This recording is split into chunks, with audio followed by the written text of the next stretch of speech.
Amigos, amigas, ya estamos listos para hablar como los chayoteros. No se atreven, no le vienen porque no van a morder la mano que les da de tragar. Yo soy Vicente Serrano y como siempre le pido que no permita que le den más de lo mismo. Le duela a quien le duela, le pese a quien le pese. Continuamos con los diálogos nocturnos y sin censura con invitados especiales, protagonistas de la política mexicana, del mundo cultural, en fin, personajes sin censura.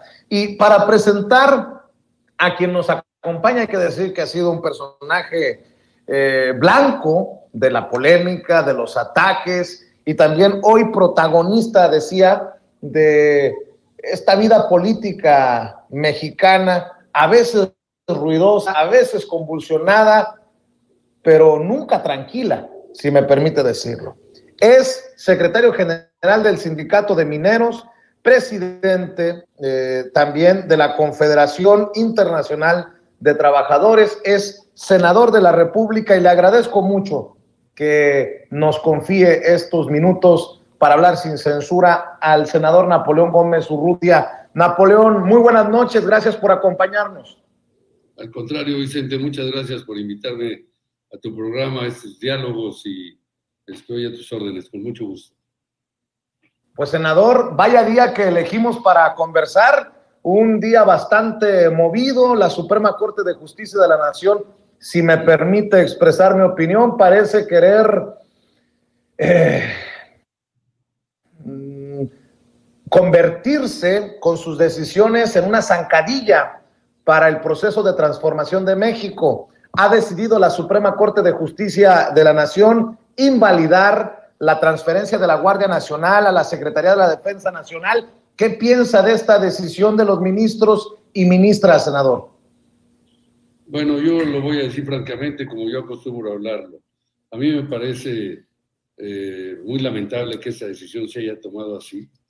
Cuando discutimos y aprobamos la reforma de la ley para crear la Guardia Nacional primero, en 2019, y comenzamos a ver la actuación de la Guardia Nacional hacia la Secretaría de la Defensa Nacional, veíamos los resultados y la estrategia que se pensaba seguir para dar mayor seguridad, protección, garantizar los derechos de todos los ciudadanos.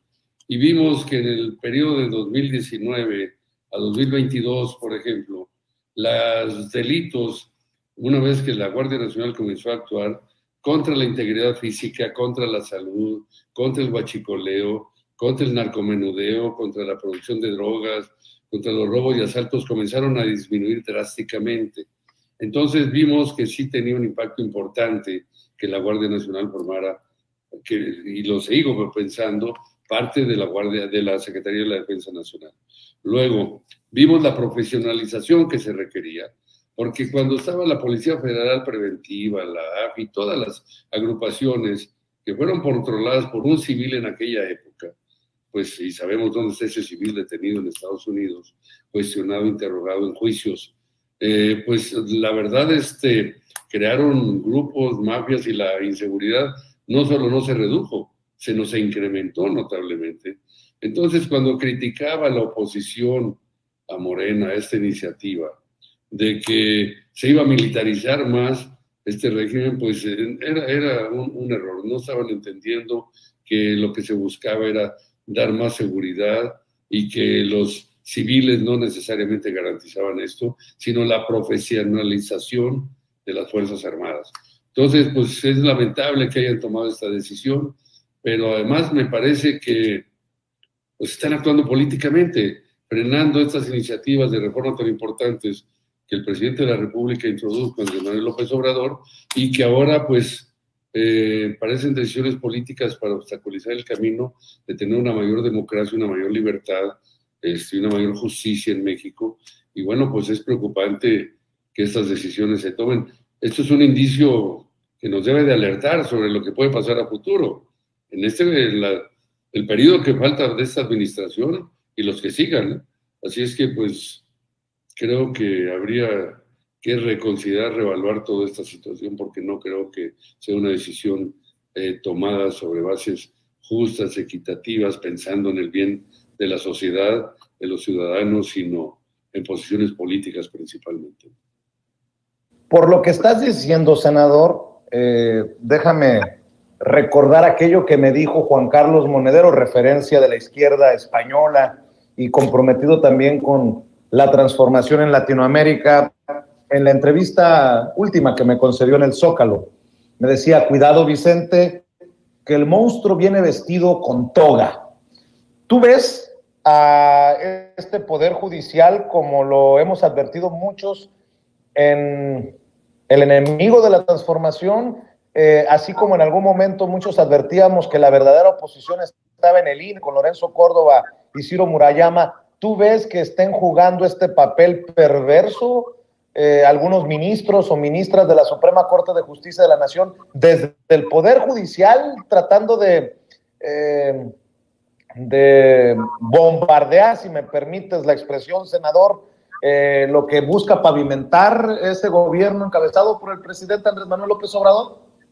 Yo creo definitivamente que hay intereses políticos y a lo mejor de otra naturaleza también entre algunos de los ministros de la Suprema Corte. ¿De qué naturaleza, senador, para quedar claros?